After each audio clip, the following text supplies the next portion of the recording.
আপনাকে যদি এখনই একটি সিদ্ধান্ত নিতে বলা হয়, আপনি কোনটা বেছে নেবেন? $1 মিলিয়ন নগদ টাকা, নাকি একটি এক পেনি যা ৩০ দিন ধরে প্রতিদিন দ্বিগুণ হবে?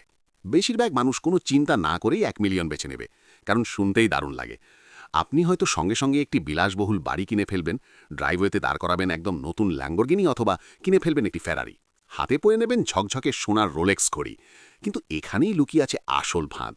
এই সব কিছু কিনতে গিয়ে আপনি প্রায় সব টাকা খরচ করে ফেলবেন। বাইরে থেকে আপনাকে খুব ধনী মনে হবে, কিন্তু বাস্তবে আপনার কাছে আর তেমন টাকা থাকবে না। একে বলা যায় দেখনদারি ধনী জীবনযাপন। এবার অন্য দিকটা ভাবুন। যদি আপনি সেই এক পেনি বেছে নেন, যা ৩০ দিন ধরে প্রতিদিন দ্বিগুণ হবে, তাহলে সেটি ধীরে ধীরে বাড়তে থাকবে।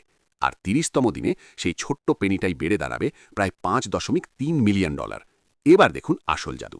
আপনি $3.5 মিলিয়ন দিয়ে একটি বিশাল মেগা ম্যানশন কিনলেন, প্রায় $400,000 দিয়ে একটি ল্যাম্বরগিনি নিলেন, $500,000 দিয়ে একটি ফেরারি কিনলেন, আর $1,00,000 দিয়ে একটি অডিমার স্পিগু ঘড়ি নিলেন। সবচেয়ে অবাক করার বিষয় হলো, এসব কেনার পরেও আপনার কাছে $1 মিলিয়নেরও বেশি টাকা বাকি থাকবে। এটাই হলো ধৈর্য আর চক্রবৃদ্ধি বৃদ্ধির আসল শক্তি।